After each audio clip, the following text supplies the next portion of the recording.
어거스틴이 한번 이런 이야기를 한 걸 봤습니다. 이제 우리가 고통당할 때, 신자죠, 물론. 신자들이 고통을 당할 때, 그 고통은 그 약과 같다. 메디신. 그러니까 하나님께 더 가까이 가게 하는 하나님의 그 약일 수 있다. 이제 그렇게 설명을 했죠.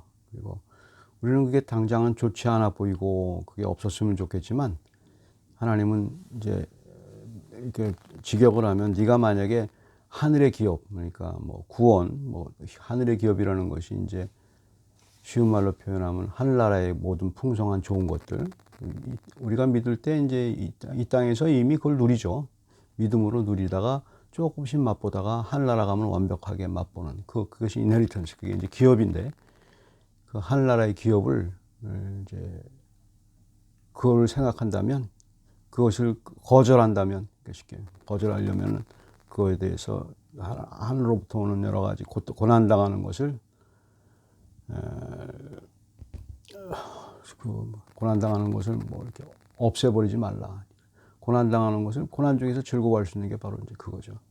이제 그게 이제 물론 이제 믿음으로 이제 이게 해결이 됩니다. 해결이 되지만 거기에 대해서 이제 그 우리들의 삶이 이제 고난 속에서 있지만 그 고난을 갖다가 이제 많이 이제 사람들이 분석을 하죠. 믿지 않은 사람들에게는 이제 그것이 고난이 뭐 있는 거고, 그다음에 해결 방법이 다른 겁니다. 이제 믿는 사람에게 있는 고난은 이제 그 자기 죄를 지어서 고난을 받든, 뭐 욥의 고난처럼 뭐 죄를 안 짓고서 고난을 받든, 어쨌든 고난을 받는 것에 대해서 하나님은 그것을 결국 선하게 우리를 인도한다. 이제 그걸 성경에서 얘기하고 있죠.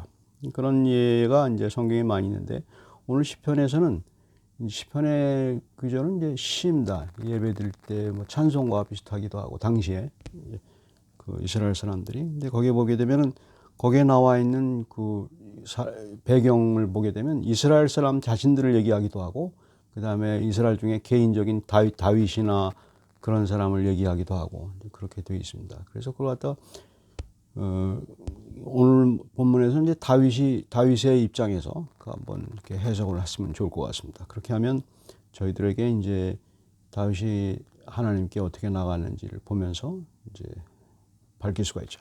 그렇게 해석을 할 수가 있죠. Augustine once said, "What you suffer, what you complain about, is your medicine, not your penalty, your chastisement, not your condemnation. Do not put away the scourge, if you do not want to be put away from the inheritance. Know, brethren, that all this misery of humankind, in which the world groans, is medicinal pain, and not a penal sentence." 그러니까 하나님이 이제 결국 우리를 죽이려고 하지 않는 그런 고통인데, 이제 우리는 꼭 죽을 것 같거든요, 고통이 있어요. 근데 이제 우리들이 이제 믿는 사람들에게는 죽음과 삶의 의미가 달라지죠. 이제 하나님이 자꾸 이제 가르쳐 주죠. 우리의 삶이라는 것은 이제 영생 하늘나라 가서 하는 그 삶까지 연장이 되는 거고, 이제 믿지 않았을 때는 이제 삶이 여기서 끝나는 거고, 그래서 이제 그 개념 자체가 다릅니다. 개념 자체가 다르기 때문에 성경에서 말하는 삶이라고 하는 것은 영생까지 연결시켜서 그렇게 말을 할 수가 있죠. 이제 먼저 이제 볼 수 있는 게 18절을 보게 되면 이런 표현이죠. 여호와께서 나를 심히 경책하여서도 죽음에는 넘기지 아니하셨도다. 이제 이게 다윗이 한 말로, 뭐 이스라엘 백성이 한 말일 수도 있습니다. 하지만 이제 다윗이 이제 축약적으로 다윗이 경험한 것이 이제 이스라엘이 경험한 것이 되기 때문에, 그리고 또 그것이 연장선상에서 예수님이 경험한 것이 되고, 그것이 연장선에서 믿는 사람이 경험한 게 되기 있습니다. 그래서 이제 그걸 그렇게 생각을 하고 이제 해석을 하면 좀 좋습니다. 18절에 보면 하나님이 나를 심히 경책했다 이 말입니다. 하나님이 나를 갖다 뭐 이렇게 자기 죄 때문이라고 할 수 있고 뭐 그렇지만 어쨌든 고통스럽게 하나님이 나를 하셨다 이 말입니다. 하셨는데 죽음에는 자기를 넘기지 않았다, 그 표현인데, 성경을 잘 보게 되면 그 사무엘하 7장부터 12장까지 보게 되면 다윗이 이제 바세바와 동침한 후에 이제 나단 선지자가 와서 하나님 말씀을 전하지 않습니까? 그러니까 너가 죄인이다. 그러니까 이제 다윗이 엄청나게 회개를 하고 이제 그런 장면이 있죠. 그 장면에서 나오는 얘기입니다. 그런데 당시에 보게 되면 회개라는 것이 그렇습니다. 하나님이 이제 회개라는 것이 그거예요. 하나님이 내가 죄 때문에 나를 죽여도 좋다라고 생각하는 게 회개예요. 회개는 이제 그런 거예요.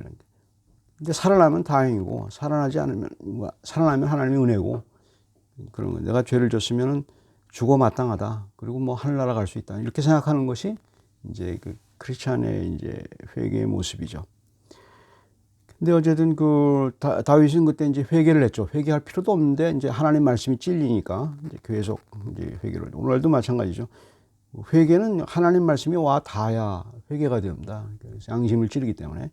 근데 말씀이 와 닿지 않으면 하질 못하죠. 그게 무슨 죄냐? 세상 사람들이 생각할 때 그런 남들도 다 짓는 걸 왜 나만 회개해야 되느냐 이렇게 생각하게 되죠.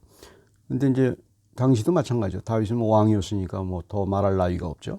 근데 다윗은 하나님 말씀을 받고 아주 회개를 하게 되죠. 그래서 이제 엄청난 회개한 장면이 시편에도 나오고 뭐 사무엘하에도 나옵니다. 근데 그 재밌는 장면이죠. 자기 자신이 이제 회개를 할 때 그게 그 표현입니다. 다윗은 하나님이 나를 고통스럽게 해도 회개 속에서 고통스럽게 해도 고통이 이제 거기서 나오는 고통이 뭐냐면 두 가지가 있죠. 나단이 이제 두 가지를 얘기했죠. 너는 네 몸에서 날 자식이 죽을 거고 그 다음에 후에 네 몸에서 날 다른 자식이 너를 갖다가 반역을 일으킬 거다. 이제 그런 표현을 쓰죠. 자기 자식한테 당하는 겁니다. 그렇게 당하는 그 저주 하나님의 이제 경책이죠. 하나님이 그것을 이렇게 내는 거죠.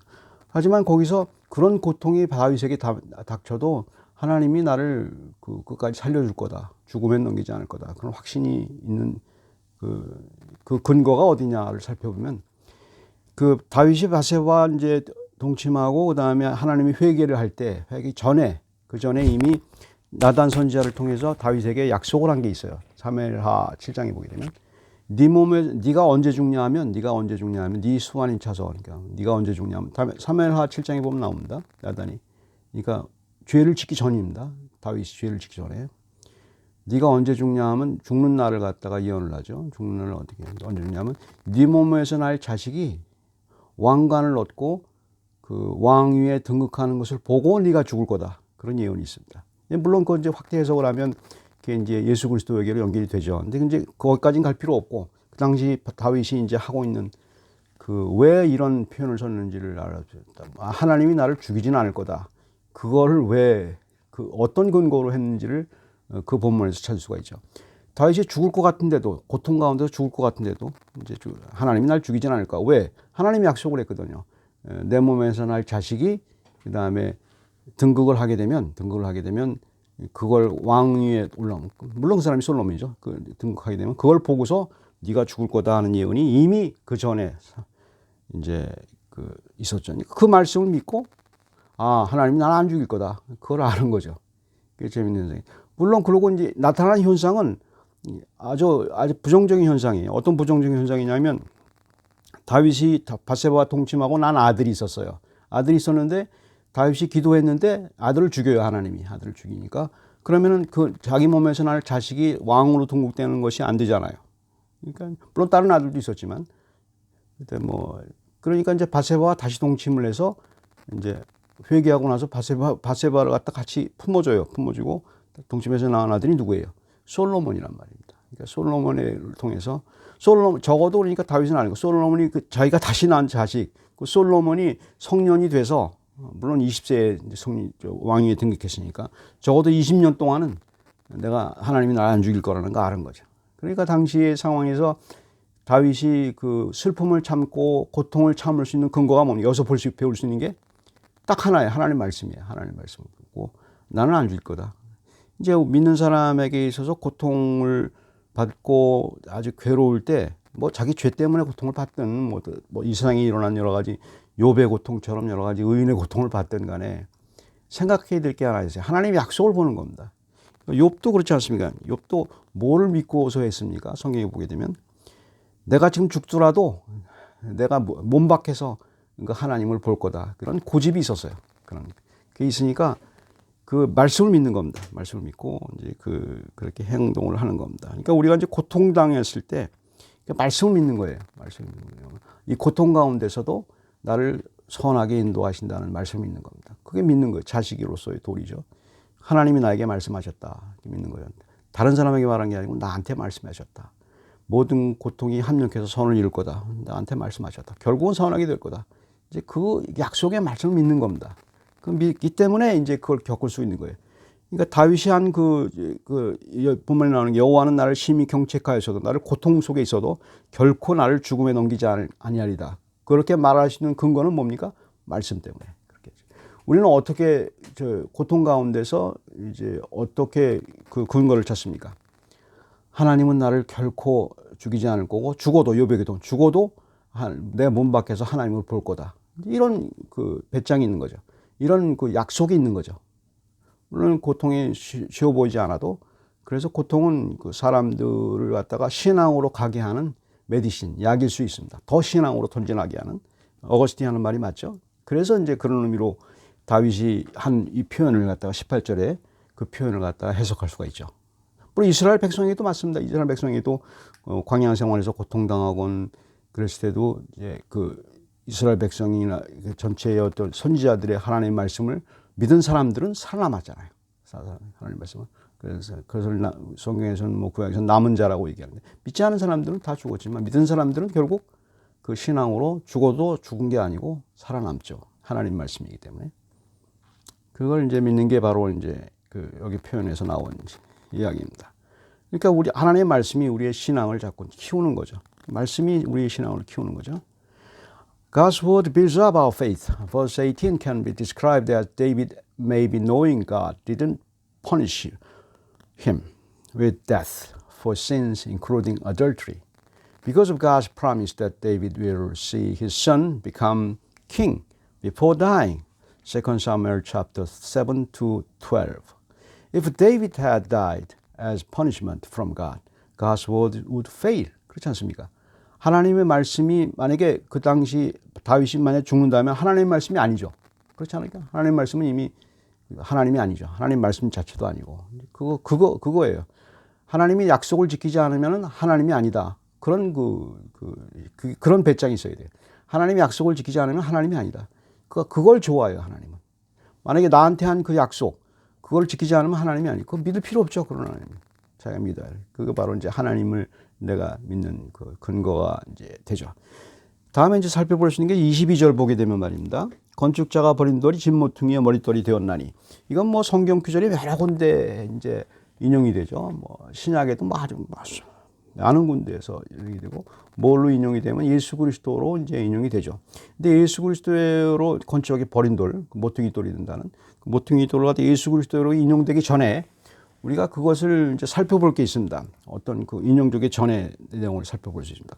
뭐 성급하게 예수님께로 적용하기 전에 이제 침착하게 그것을 우리의 고난 가운데 어떻게 그게 이것이 적용이 되는지를 이제 생각할 필요가 있습니다. 물론 예수님의 고난이 결국은 이제 십자가의 고난의 영광이 되는데 그건 너무 급히 물론 그건 우리가 다 믿죠. 근데 그 프로세스를 이제 구약에서는 잘 나타내 있죠. 어떤 프로세스로 그게 우리의 신앙이 성장되느냐 예수를 통해서 그거를 이제 봐야 되죠. 건축자가 버린 돌이 집 모퉁이에 모퉁이 돌이 됐다. 이게 굉장히 시적인 표현이에요. 시적인 표현이고 이제 이게 그 어떤 저거냐면 이제 그 당시에 이제 그 제사장들이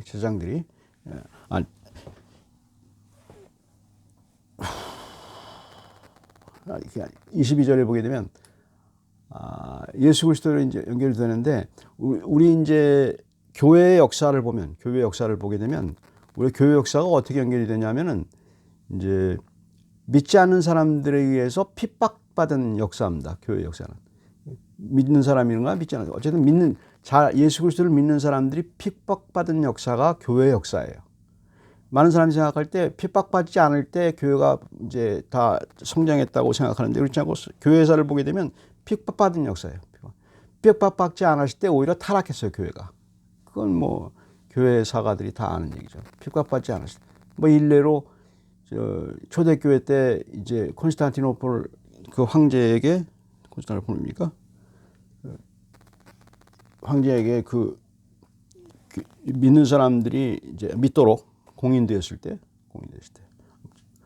기억이 잘 안 나는데 어쨌든 그때 공인됐을 때 그 이전에는 그러니까 3세기, 4세기경까지는 핍박을 받지 않았습니까? 네로가 핍박을 했고 여러 가지 못된 황제들이 나타나서 크리스천들을 막 죽이고 그러지 않았습니까? 그때는 오히려 이제 아주 흥왕이 됐죠. 아주 순수한 복음이 전달되다가 그다음에 이제 로마의 국교가 되는 후부터는 타락하기 시작했죠. 타락하기 시작하고 이제 계속 연결이 되죠. 그게 이제 핍박받은 역사라고 볼 수 있어요. 핍박받은 역사라고 볼 수 있어요. 그거 마찬가지예요.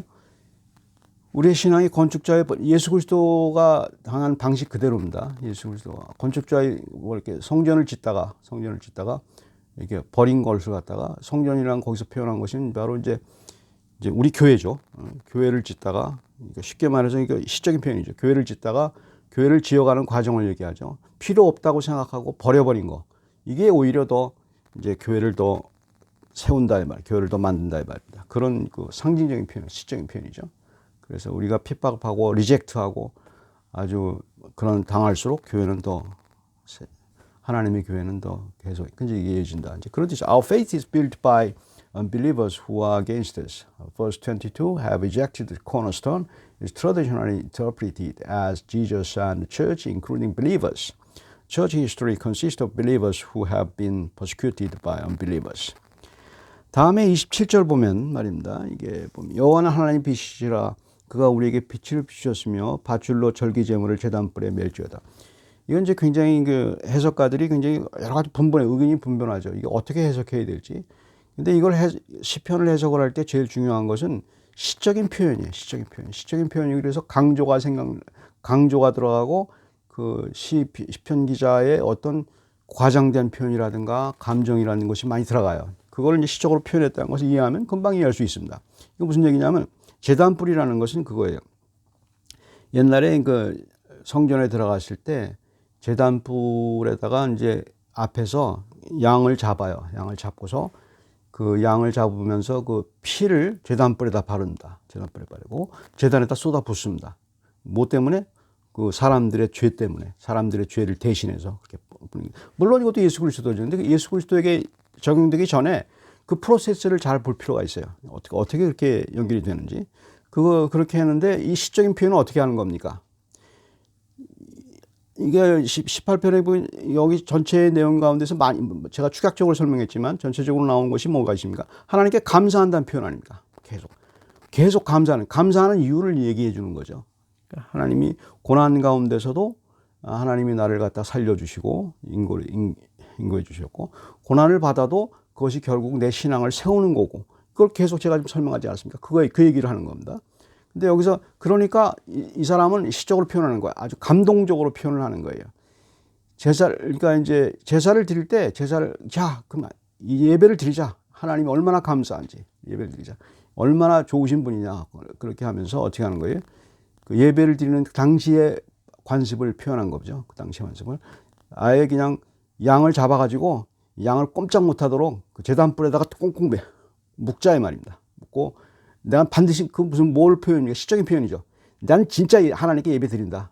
꽁꽁 묶어가지고 그리고 꽁꽁 묶고 왜 하나님은 나의 빛이시다. 하나님은 나의 빛이시다 이렇게 얘기하지 않습니까? 하나님은 빛이라는 표현은 일라이트먼트입니다. 나를 알게 하시는 분.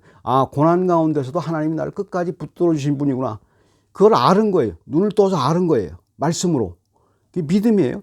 근데 이제 그걸 모르게 되면 아주 흉악한 하나님이 되지 않습니까? 무서운 하나님이 되는데 그걸 알게 되면 인라이트 하나님이 빛이란 말이에요. 빛을 딱 들어서 눈을 뜨게 되면 무슨 현상이 일어나냐면 진짜 하나님은 나의 구원자고 고난 가운데서 나를 이끌어 주시는 분이구나를 알게 되는 거예요. 이러고 가만히 있을 수가 없는 거예요. 가만히 있을 수가 없어요. 그걸 알게 되니까. 그러니까 그냥 자기 몸이 폭발적으로 감정적으로 그 하나님께 예배드리려는 마음이 일어나서 그냥 가서 그냥 그 양을 갖다 제단불에다 꽁꽁 묶어놓고 진짜 예배 드리자. 이런 시적인 표현이에요. 시적인 표현. 그래서 이제 그게 이제 형식이 남아있는 게 페스티벌로 형식이 남았죠. 이스라엘 사람들에게 이제 예배가 페스티벌이에요. 페스티벌. 근데 지금 껍데기만 남아있죠. 껍데기만 남아있고, 이제, 그렇게 해서 페스티벌의 진짜 의미는 아주 폭발적으로 일어나는 거예요. 하나님께. 내가 감사해가지고 일어나거든. 그게 페스티벌이라고 하는데, 오늘날은 페스티벌의 의미가 많이 이제 그래서 한국 교회에서나 우리 교회에서 예배 드릴 때 이 페스티벌의 진정한 의미가 사라진 프로그램만 있고 페스티벌만 있게 되면 이건 이제 교회의 진짜 의미가 아니죠. 하나님께 감사하지 않고. 그래서 자기들끼리 감사를 찾고 자기들끼리 이제 어떤 축제를 열게 되면 하나님과 아무 상관이 없는 거죠. 그래서 이제 그것을 주의해야 되죠. Faith always binds to Jesus. In verse 27, God is light and gives enlightenment. When we worship with Jesus, the verse is very poetic. It can be compared with temple priest in old Israel, ready to sacrifice the lamb that was bound to the horns of the altar and to pour its blood for people's sins. 마지막으로 볼 수 있는 게 오늘날 이제 일어나는 이제 그 메시지라든가 우리에게 들려오는 교회의 소식 같은 것을 한번 가만히 생각해 볼 필요가 있습니다. 여러 가지 아주 소란한 얘기가 많이 있지 않습니까? 교회 내에서. 그런데 귀를 기울여서 교회 내에서 나오는 소리가 어느 것이 내 마음을 치는지를 잘 살펴보면 됩니다. 그러면 내가 진짜 신자인지, 그게 있는지 없는지. 그게 뭐겠습니까? 예수 그리스도, 죄, 하늘나라, 천당, 지옥, 이런 얘기가 들려와야 돼요. 이게 신비적으로 들려오면 안 되고, 신비적으로 들려오면 안 되고, 구체적으로 내 마음속에 들어와야 돼요. 그 내용이. 그게 말씀이에요. 그게 말씀이에요. 그게 무식하게 들어오는 게 아니에요. 그 말씀이 이렇게 들어오게 되면 하나님의 빛이죠. 그게 있는지, 아니면은 세상적인 여러 가지 조건 가운데서 살아가는 방법만 얘기하고 있는지, 프라그마티즘이 있어가지고, 그 다음에 세상의 고통 가운데 어떻게 살아야 정치적으로 잘 살아야 되는지, 어떻게 해야 정치적으로 옳은지, 이런 거는 본질이 아니거든요. 이게 본질이 아닌데 그 본질을 떠나버린 거죠. 떠나버리니까 교회가 이제 겉모습은 평화스럽고 혹은 나쁜다 할지라도 예수 그리스도가 없는 교회가 되는 거죠. 그러니까 껍데기만 나와 있는, 축제만 남아 있는, 그다음에 그 본질은 잊어버린, 하나님께 감사하는, 그 고난 가운데서 감사하고 그 우러나오는 제단불에다가 내 양을 메고 하나님께 예배드리자, 이렇게 강한 이런 시적인 표현이 우리에게 있어야 되는데 그게 없는 거죠. 감격이 없는 거죠. 그래야 예배에 감격이 있는데 그걸 갖다 억지로 끄집어내 가지고 군중심리로 감격을 이용하고 포퓰리즘으로 감격을 이용하고, 그것은 이제 교회의 기능이 아니죠. 바로 그래서 우리가 주의해야 될 부분입니다. Nowadays we live and practice our faith with no saying of Jesus, sin, heaven, and health. We can predict that real Christianity will disappear and false ones will dominate with philanthropic and sentimental love for life only in this world, not focusing on the coming world of our eternal life. 그래서 사랑도 많이 변색이 됐죠. 예수 그리스도에 대한 사랑이, 하나님에 대한 사랑이 필란트로피, 평화주의자나 자선 베푸는 그런 사랑, 그다음에 감상적인 사랑, 이런 걸로 바뀌고 그거를 갖다가 교회에서도 추구하게 되는, 점점 예수 그리스도가 사라지는 그런 모습을 이제 보게 되죠. 기도하겠습니다. 사랑의 하나님, 저희들에게 있는 것이, 믿는 것이 예수 그리스도고, 예수 그리스도가 우리에게 나타나서 이 세상에서 어떻게 살아가야 될 것인지, 그리스도 하나님의 말씀이 빛으로 나타나는 그런 감격과 그런 능력이 우리에게 있어서 예배드리지 않고서 못 배기는 그런 마음을 저희들에게 만들어 주심을 감사합니다. 그런 마음이 없어질 때 저희가 얼마나 껍데기만 남고 하나님을 찾긴 찾지만 내 속에 영혼이 하나님을 찾고 있지만 여전히 찾을 수 없는 그런 답답한 그런 환경에 놓일 때가 많습니다.